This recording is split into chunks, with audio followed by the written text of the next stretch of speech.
Leafs talk. Sam McKee, Ailish Forfar, filling in for JD Bunkus. She got the really good assignment here tonight of fan pregame fame. Done a ton of awesome stuff at Sportsnet. Fellow Rennie Rink Rat, Ailish Forfar. Really happy to have you here. When I used to work at City or 680 News, I don't know, they call it City News 680 now. One of the first jobs I ever had there was an audio editor, and like I was so bad at it. I was so bad at it. I screwed up like so much, and it was just I was so bad at it. And the editor that I used to work with, her name was Christy Laverty, and after one particularly awful night, I was just down in the dumps. I'm like, my career's over. I'm never going anywhere. I can't edit this audio. And she looked at me. She said, Sammy, honey, they can't all be award winners. And let me tell you right now, that was not an award winner tonight, Ailish. That was a tough trap game that the Leafs fell right into. They're the little chipmunk that you're trying to trap inside in your attic, and they ran right into it. Ugly night. Yeah, I mean, I think we kind of all knew it coming in back to back after you go to overtime with the Avs, and like such an emotional win. Like last night was an awesome game. What a great Leafs talk. What a great broadcast. Everything was perfect last night. And then even the broadcast today said that the guys got in like 3 a.m. to the hotel, and you just knew like this is going to be a tough one. And in the first 10 minutes, I thought, oh my God, like what? The Leafs were not even out there, right? It was just they were trapped in their own end, and Hildeby had to stand on his head, and it just kind of set the tone for the night. Like I don't think we can be too upset. I think it was pretty much understood that tonight would be the way it was, and Utah was hungry. Like the Leafs were lethargic, and they were a team that just beat the Avs last night and felt like, maybe we'll just show up for Thursday against Marner. Yeah, I wrote down in my notes that they had 0 shots before the first commercial break, which is never a great sign. I think that as good as last night was, this was as equally bad in terms of just everything. You look down the stat sheet, you're not going to find a lot of good ones. Although, kudos to Oliver Ekman-Larsson. He was the only guy I said that I was like, if you were going to ask me if someone popped, it was OEL. That's it. Yeah, and he finished +1 tonight in a 6-1 loss. So that's pretty impressive for him. But yeah, I think that every game for the Leafs, pretty much since they've gone on this stretch, it's really felt like just because it's been do or die, not do or die, but just the way that they've dug themselves a hole in the standings. It just felt like a lot of these games have been do or die. And you just had this 1 second where they kind of got to lift their foot off the pedal for a second, and they did it. And I'll give Utah credit. I wrote down here that I thought they honestly looked even a little faster than Colorado. That is a team that, we talked to Bill Armstrong today on Real Kipper and Born, and I think they're now in a playoff spot. They're in the final playoff spot, and they have 10 picks in the next 2 drafts. They have a ton of talent. They have a ton of prospect. That TJ Ginla that we all love at the World Junior, they picked him. Like that's a team on the rise. So you got to give them credit because I thought they looked excellent tonight. It wasn't just the Leafs stinking. Yeah, no, like for sure 2 teams in kind of different mindsets. And I think Utah looked good. They're young and they're fast and they're hungry. Like they don't have a bunch of like super old vets that hold their team together. They're kind of like that misfit team, right? That came over, started a new franchise, and some people that I don't quite get their thing. Like it's like they're saying like, oh, they bought all their records and all their players and all their like they bought all their stats. They left that in Phoenix. It's weird. It's confusing because I guess the Coyotes could eventually come back is the thought. Please God. No. Yeah. I actually think Utah's done, like, just aside of the hockey game, a good job of building like their brand. And I know you talk to Ryan Smith sometimes and like they sent you a jersey. So you guys are big Utah fans. But I mean, like, looks like a fun atmosphere to go to. Like the fans get something out of it, and obviously tonight they get something out of it with the big win. But yeah, just back on your point in terms of the team, like look fast, look young, they have great talent coming up. I think they impressed people at the beginning of the year, like they were a sexy pick for they're going to make the playoffs, they're going to make this push. They won like so many games at the beginning of the season, then they kind of quieted out. Maybe it's just like young inexperienced at that point, but yeah, they just looked like at the first 10 minutes when the Leafs had a shot, everything was going on net for Utah. They were just like, we're going to pepper the net and we're going to shoot high on hill to be. They hit like 3 crossbars. Like they were all over the Leafs. They knew the game plan was these guys are going to be tired and we're going to try to take advantage of them. So, I mean, I don't think you can learn so much from the Leafs from tonight besides, hey, they've just went on a run where they had 10 consecutive games with points and they were, as you mentioned, important. Like every game felt like we're either making the playoffs or we're selling the franchise. Like it was so intense. So like naturally to have a letdown on a back-to-back after what we experienced last night, I give them a little bit of like leeway, but I think the biggest response will be how they feel and how they look on Thursday against Vegas. Yeah. You have so much going into that game against Marner. You don't have the excuse of being tired because the Vegas Golden Knights play the night before. So that's going to be huge. I think that they were probably already looking ahead to Thursday, at like maybe half of them. Yeah. It's funny. As much as this score got away from them, I thought to halfway through, like they found their legs sort of halfway through the first period. I thought they played better in the second half of the first period. And I thought for the first 5 or 6 minutes of the second period, like if John Tavares, it changes everything, right? Do you think, like, I actually do think there's a world where John Tavares gets that breakaway and boy, like for one of the premier hands team guys of this generation of players, could we mix in a head fake? Like, could we? Did not move a millimeter. Like it was like, you know, those shooter tutors, like that's what he shot it at. I know. And, like Canadian Tire. And I think he's obviously a weirdo goalie, catches with the wrong hand. And but his hand was like this. He looked up and he's like, oh crap, he catches with that hand. He was thinking about going high blocker. I think it surprised him a little bit. So, and then even when it was 4-1, so Yarncroc makes it 4-1. It's the Chris Paul meme, hits the 3 to cut the lead to 42.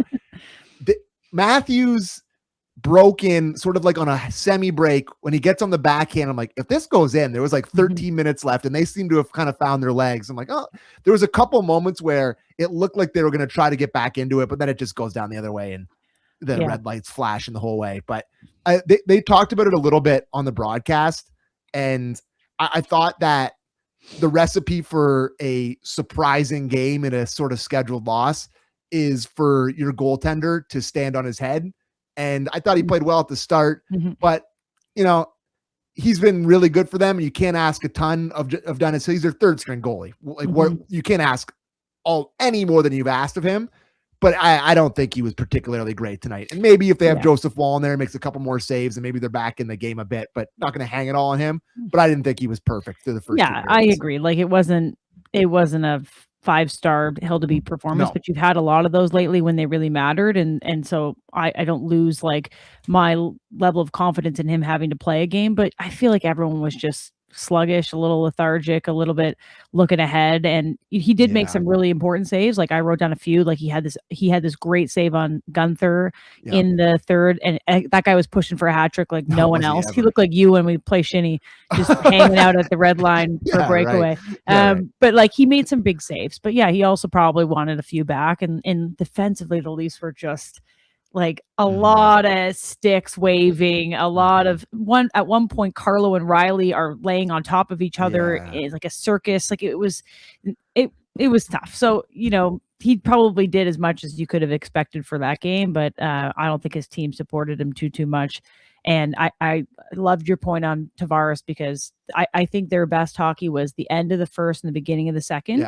And that breakaway, completely different game if he scores that. And I kind of felt for him because he hasn't been Johnny T lately. Like there was one point in the season where we were advocating for him to be, you know, maybe a call up for the Olympic roster. And now I'm like, oh, race the tapes. Now we might not play on Latvia. Hey, JD Bunkus' Latvian team would love to have him. But he's slowed down a little bit, you know. So that probably would have been good for the confidence. So that's a bummer it didn't go in for him. It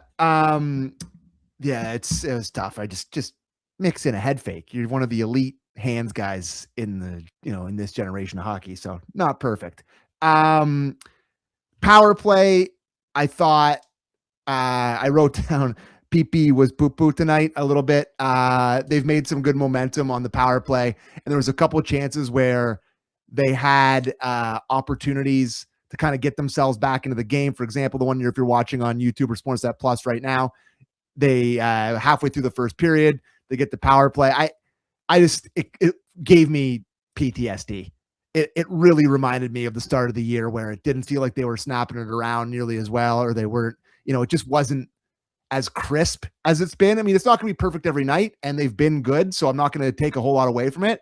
But I thought if their power play was better tonight, their special teams, it would have given you a chance to kind of win this game and get back into this game. And yeah, the PP was poo-poo.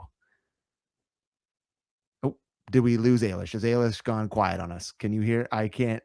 Silence from the silence from the. Oh, I got you now. There we go. She's back. Sorry, I don't know what's happening. It's all right. It's only one morning. It's late night. Things aren't working properly. All I was going to say was, I think, the reason everything wasn't crisp is because the team wasn't crisp. Like, the power play has been, as you mentioned, it's been like one of the best in the league since who departed. So I just feel bad dragging them, but like it has been a big positive point for them. Same with the penalty kill. Like when that's working, they look like they looked last night, where they can capitalize, where they can shut a team down.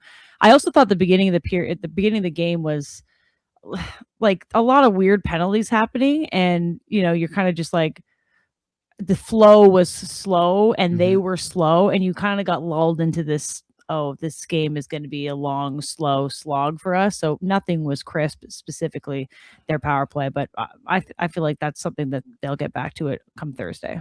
I do feel a little bit for Luke says that they put JT back on the top unit. Berube just did the I'm sending the blender out there, and like it didn't feel as though he really cared. He wasn't killing them behind the bench. This is a game where he understood the scenario. But at one point there was, I think it was Nyes and Nylander and Waugh together on a line. And he had Michelli and Domi and Matthews on a line together. Like, he was just throwing everything together. So I think that's just a veteran coach kind of throwing a bone to JT to put him back on the top unit there for when the game's kind of already at a reach. But yeah, it's a nice nod from Berube a little bit. I felt awful for him on that Saturday night game when he went out there to take the draw for the top power play unit, but he forgot he wasn't on the top power play unit. The skate of shame was like, oh my God. How many times in John Tavares' life has he not been on the top power play unit? Probably that's the first time ever. So give him a little credit for forgetting. The thing I wanted to bring up, I felt, we kill Morgan Rielly a lot on most of the shows and just talk about how he hasn't been great. I thought that since Carlos returned, he's made a little bit of momentum, and he was not digging himself out of his plus minus hole, but like making a bit of progress on it. You're it's like trying to pay down your credit card bills after college. You're just, you're making a little progress here and there. And then the car broke down and you had to make a big payment dash for tonight.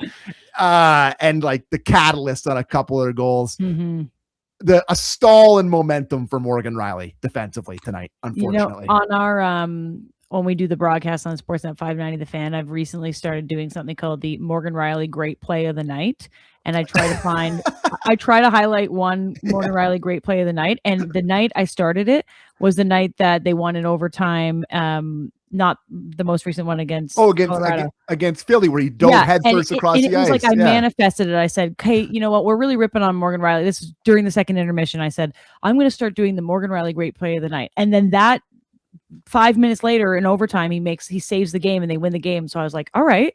And then last game, there was something in the Avs game that he did, and I had another Morgan Rielly Great Play of the Night. I think it retired tonight is what I'm trying to say. Well, listen, we'll always have Thursday, January 11th, or sorry, whatever the hell that was until tonight. So yeah. Or if you ever see one, you can have it back, the Morgan Rielly Great Play of the Night, because it's a good thing to look for. And I just don't think many people had a great play of the night tonight. So it's not his fault. And that collision that's a toughie. I don't know how blue we're going tonight, but I'll save my joke on that one. But yeah, it was tough to see those two guys running into each other, and there's a bit of a heated rivalry between those two. On the ice. Yeah, thank you. Very good. A positive from tonight. I have one. I don't know. I'm not saying the Leafs are back. Everybody wants me to say the Leafs are back. Every tweet I get, like, oh, Sammy, say the thing, the Leafs are back. I'm not going to say the Leafs are back, okay? Because I think if they're in a playoff spot, if you're listening to this, here's when I will say they're back. If they're in a playoff spot after they play that Sunday afternoon game against Colorado, which tops off a grueling stretch against some good hockey teams, then I promise that Monday show, I will come in on Real Kipper and Born and say they're back. I promise. But I will say Austin Matthews, 100% back. I thought for a team that had a lot of lacking efforts tonight in terms of intensity and in terms of dangerous plays and just whatever, every shift, noticeable, threatening. I mean, he only played 19-24 tonight. They played him 25 last night. It was nice that they were able to roll the 4 lines in the blowout, but threatening tonight, Ailes. I thought he was excellent again. Yeah, he's just playing so much more confident. And there was that stretch where we were considering, oh, maybe he's hurt or maybe he's just not himself. And then he got through it and he started scoring and it changed everything. Like it changed his level of confidence, the way he's like mocking at the crowd yesterday against the Avs. Like he's got his swagger back, and you can see that in the way he holds onto the puck, the way he reads the play with like, oh, I can get around this guy because I'm better than you. Whereas there was a month there where he was shying away from contact, shying away from taking the shot. Like he just, like if he had an opportunity, he'd pass it off. And it was like, who is this guy? But I don't know if it was he got through something that was, lingering, or he just believed in himself, which is crazy to say for a guy that's a Hart Trophy winner. But, there's something that's changed, and they need that if they're going to get out of where they were a month ago. And they need the power play, they need the penalty kill, and they need Austin Matthews. Like it's like the holy trinity. And they had it for a little stretch, and obviously not all three connected tonight. But you're right, he was explosive, and that's what you need to see on Thursday. It's funny. That's Kipper said on our show today that the way they've because we played a Berube clip. And boy, Kipper's Clippers struggles with Berube. Like we used to have, they're pretty short, that would tell us every little thing. And he's like, our team's good penalty kill, good. That's good. Fine. Good road trip. Yeah, he's like, I like the hot dogs and Quebec. It's like that's the most interesting thing he said all year. But I just forgot. I lost my train of thought. So let's continue with Matthews. You said you played a Kipper or a Clipper today. And just him talking about how Matthews looks like Austin Matthews. I was like, yeah. And I think we're like, why didn't that look like that before? We'll never know. Will we never know? Probably not. What are they going to tell us? Oh, back in November, he had the flu. Like we didn't tell you because it was top secret. Like I think did he have mono? We'll just have to never know, Sam. You got to just accept that. Well, we do it every day on the show, and Kipper just is like, can we not just talk about how it just wasn't like this inexplicably for the first full 2.5 months of the season? But I don't necessarily care anymore because the Leafs are back in a playoff position. Unless it reverts back, then we need to know why it's reverting back. Specifically after winning a gold medal for America at the Olympics. If it reverts back after that, then we'll definitely have some heated conversations. Yeah, that's worst case scenario. But yeah, and the thing that I don't know who we got tonight, but there was a shift where it looked like they were going to turn back up the other way. And they kind of went to this low angle camera and he just jackknifed his stick up, picked the pocket of somebody, turned the puck around and got it back. And I'm like, wow, that's what he used to do so well, where he'd pick guys' pockets, use his size, use his strength, use his speed. And he could have had a hat trick tonight. I mean, he rang the post twice. He had that backhand chance. It's awesome. And you mentioned Thursday night. Cool. That's the biggest. That's where you want to see the Austin Matthews capital letters. Like he better put on a performance because it's all about those two going head to head. It really is. And I've been impressed with our show and most shows in Toronto. There's been a stunning lack of Mitch Marner talk. We haven't even really mentioned it either. We never talk about it. We never talk about them in the national hour. It's just not been a conversation. He's playing center. Did you know that? I did know that. And that was going to bring. So like, crazy. Are we going to see opening face-off? Vegas? It has to be, yes. Marner versus Matthews. And that would be sick. The worst part about this is lots of crossover between Real Kipper and Born listeners and Leafs Talk listeners. Our Real Kipper and Born listeners will know that Kipper was number one take for 4 years on our show. It's like, why don't they put Marner at? All of a sudden he goes to a new team and he's got a whole new career path. So I'm going to have to, I'm kind of dreading Marner week here. I don't know.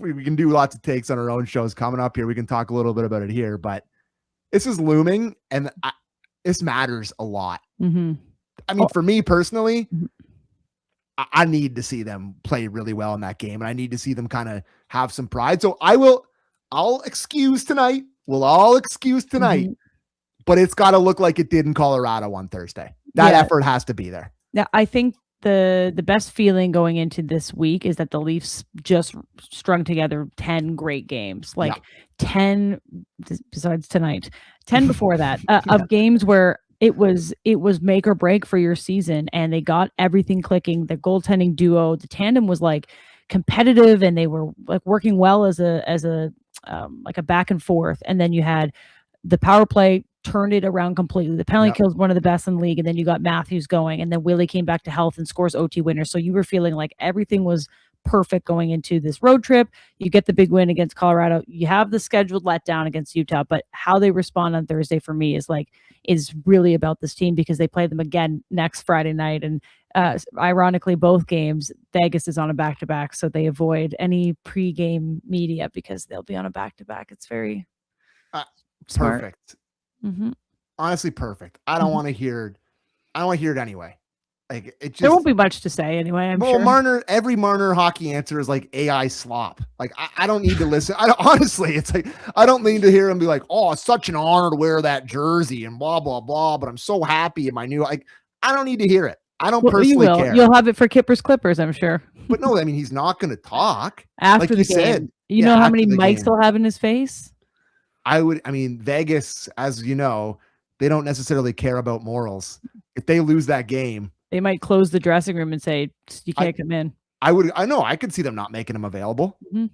Especially in Vegas. In Toronto, that's impossible. You can't do that in Toronto. That would be like the biggest story in sports media history if they did that in Toronto. But in Vegas, they could get away with that, and I could see it happening. But we'll see. Or at the end of the game, he's got I gotta get physio, tweak something. I gotta get to the rehab room. So catch me next week. Meanwhile, he's just like in the shower stall, hacking a dart by the fan, being like, "Please God, he's changed a lot." Yeah, he's in Vegas now. Yeah, you're maybe right. He's just at the roulette table. Yeah. The other quick thing I had before we go, because I don't know how much more we can squeeze out of this lemon. 24 hates to lose. Laughton running around in the third period. Just, he's got a punchable face. I don't know, was it Paterka that he hammered? And then that O'Brien tried to go after him. I'm not afraid to admit how much I love this guy. Yeah, he's great. He's just a man. He gets it. And it's been one of my complaints over the years with this team, that they kind of go down quietly, and they go down just kind of laying down and just take these crappy losses and don't seem to be pissed off. And Laughton, I mean, he caught a lot of bean on that hit there, to be honest. But I love it. I just love that he's engaged like this stuff. Yeah, it's crazy. Like a couple weeks before the whole Philly spark, and I think the last month we've been talking really positively about Scott Laughton. But I think before then there was conversations about, is he a guy that you look at flipping? And now I'm like, you need to sign this guy forever. Like, there's no chance he's not a Maple Leaf. If you're looking at selling off pieces, like, don't pick him. Don't pick Bobby McMahon. Don't pick him. You need the guys that are like, play with some passion, as much as I hated to say it's true though, right? And he does it. It's 100% accurate, and he's been one of the more, like, I remember he only ended up playing 14:44 tonight. He played 11 last night. But he makes the most of his 14:44. Like, you see him every shift. And I know your boy Cuthbert's talking about this all the time, and me and him have talked about it when we did Leafs Talk. But why? I don't want to get too negative with the lot and stuff, but like, why would he want to stay? If he's getting played 11 minutes a night, and you watch his shifts, and you're like, this guy's got to. His contributions have been much more noticeable than John Tavares's have been for a month here.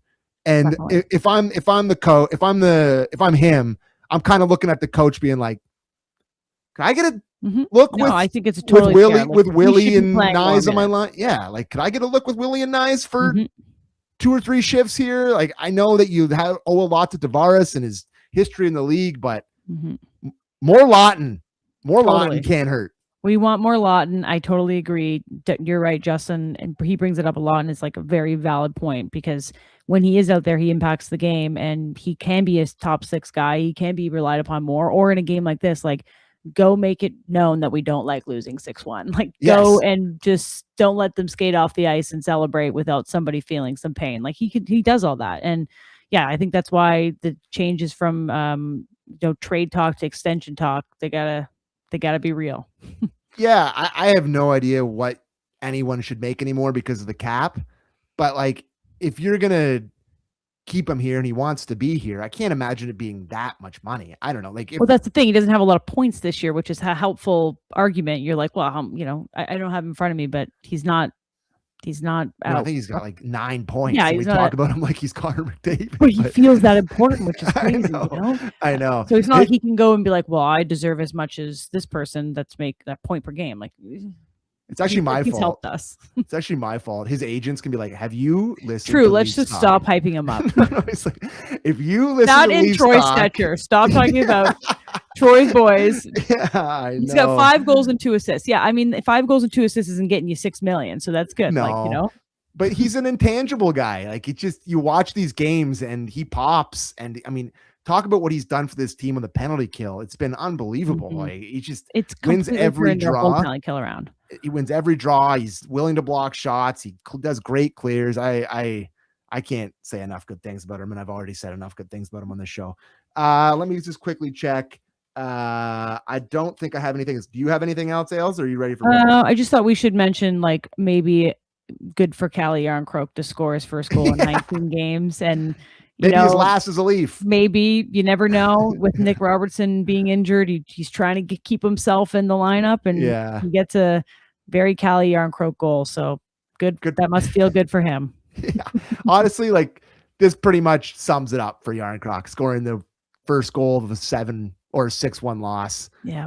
But yeah, I think my thoughts on this guy have been well documented. Mm-hmm. That those rumors about him going to Brynäs in the Swedish Elite League, I would pay for his Uber if he wants to head to the airport now. So, right. But good for him. Way to shoot it in the net, Calle. Congrats. But I hope that Robertson can get back. Yes, because that would be important for this team. We talked about it last night about just how it felt like they found a really great balance with those 4 lines, and that third line specifically was really, really good. So you hope that Robertson can get back and healthy, and Yarncroke can maybe head back to the press box. But yeah, that's that. We should end on that very positive note. Yeah, that's as mean as I can get. Ailes, you're the best, bud. I really appreciate you joining us. Follow her on. I hope I get a better game next time. But hey, last time I think you did a Mammoth game last year. Well, you know what? JD needs his beauty sleep, but like I also would like to talk about a team other than the Mammoth. So okay, well, maybe that'll work. Listen, be careful what you wish for. They play a game every single night, so we're probably going to need somebody to tap in here. But follow you everything at Ailish Forfar socials, all That's socials. There's follow no other Ailishes or Forfars, so you'll find me. Follow her on TikTok and Instagram and X.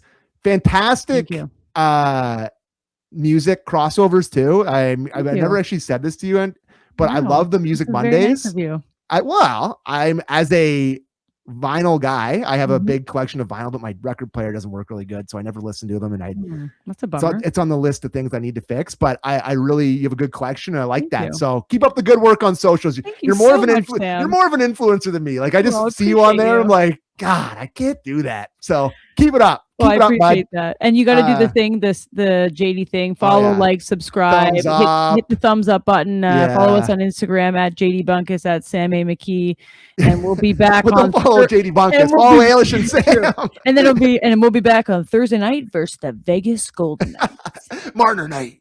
Marner night. Thanks, guys.